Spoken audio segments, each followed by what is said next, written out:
सबसे बड़ा सवाल देश भर में लोगों के जहन में इस वक्त यही है कि ये कोरोना वायरस की समस्या से जो हम लोग निपट रहे हैं, इससे निजात आखिरकार हमें कब मिलेगी, कब खत्म होगा ये नाइटमेयर हमारा। तो ये सवाल सबके मन में है। और मेरा ये मानना है कि इसके दो पार्ट्स हैं। एक पार्ट ये है कि कब ऐसा सिचुएशन होगी कि हम ज़्यादा से ज़्यादा बैक टू नॉर्मल आ पाएंगे, जो हम पहले काम करते थे वो कर पाएंगे बिना डर के, बिना इस फिक्र के कि किसी को सीवियर इन्फेक्शन हो सकती है या हॉस्पिटल में जाना पड़ सकता है। और दूसरा, कब ऐसी सिचुएशन आएगी कि ये पैंडेमिक बिल्कुल ख़त्म हो जाएगा और हम ये कह पाएंगे कि अब कोविड हमारे बीच नहीं है। पहला वाला जो सिचुएशन है उसके लिए अगले इस साल के एंड तक या अगले साल की शुरुआत तक सिचुएशन ऐसी हो सकती है कि हम जो हम पहले काम कर रहे थे काफ़ी हद तक कर पाएंगे। वायरस ख़त्म नहीं होगा पर कुछ हद तक कंट्रोल में हो जाएगा।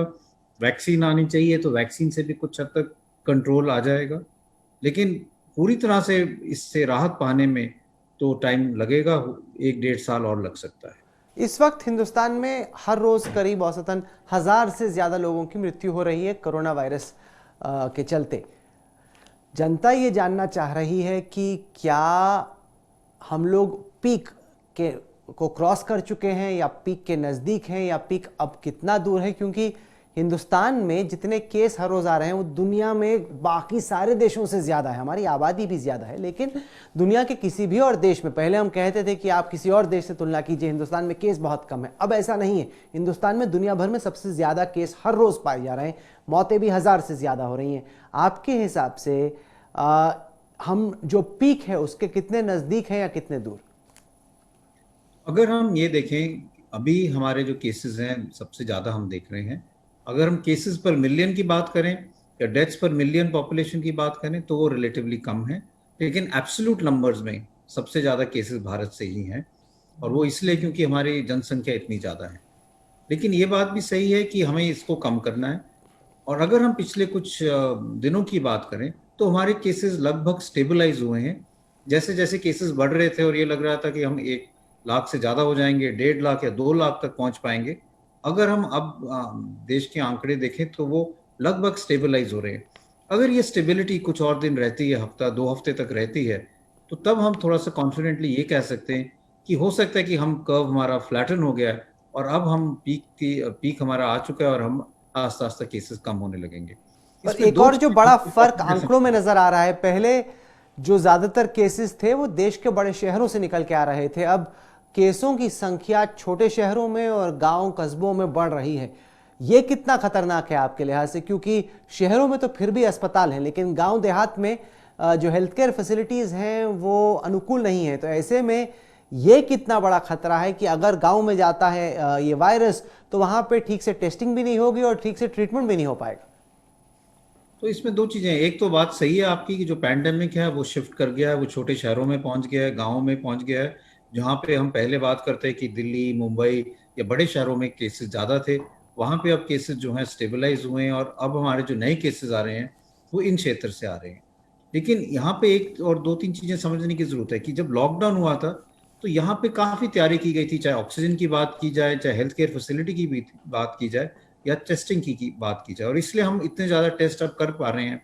हम 14 से 15 लाख टेस्ट रोज कर पा रहे हैं, क्योंकि हम कई इलाकों में जहाँ पे पहले टेस्टिंग नहीं थी और वो छोटे शहर थे, छोटे जो जगह थे, नॉर्थ ईस्ट का एरिया था, वहाँ पे अब कर पा रहे हैं।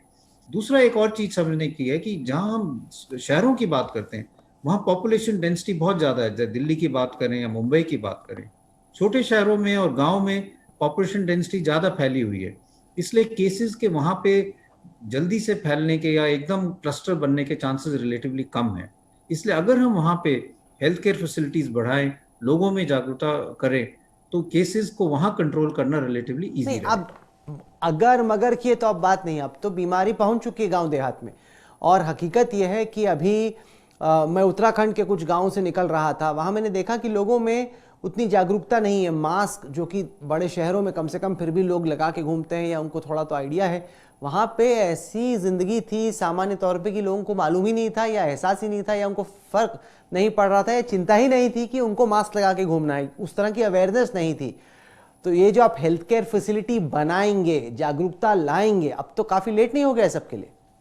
नहीं नहीं, ये तो ऑलरेडी हो चुका है। अब मैं जो कह रहा हूँ कि ये जो चीजें की थी ये लॉकडाउन के दौरान हो गई थी। लेकिन ये आपकी बात सही है कि लोगों को अवेयरनेस बढ़ाने की जरूरत है।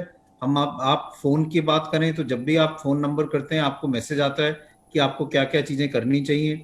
हम टीवी पे देखें या हम और एडवर्टीजमेंट्स देखें, सब जगह कोविड अप्रोप्रिएट बिहेवियर की बात की जाती है। लेकिन लोगों को इसमें अपनी अपनी रोल भी समझना चाहिए, क्योंकि अगर हम किसी को कहें कि आप मास्क लगाएं और आप जब भी बाहर जाएं तो मास्क लगाएं, फिजिकल डिस्टेंसिंग करें, तो उनको वो प्रॉपरली स्टेप एक्सेप्ट भी करना चाहिए, चाहे वो शहर हो, चाहे वो गांव हो, चाहे वो और कोई इलाका हो। तो ये जो बिहेवियर है इसको हमें ज़्यादा एग्रेसिवली प्रमोट करने की ज़रूरत है। अगर हम लॉकडाउन के इनिशियल डेज की बात करें तब ये सारा बिहेवियर बहुत अच्छा रहा था। लोग बिल्कुल ध्यान से बाहर जाते थे, फिजिकल डिस्टेंसिंग रखते थे और मास्क सबने लगाया था। लेकिन अब जैसे जैसे 6-7 महीने हो गए हैं पैंडेमिक को, तो लोगों में भी थोड़ा सा सुस्ती आ गई है, थोड़ा सा फ्रस्ट्रेशन हो गई है।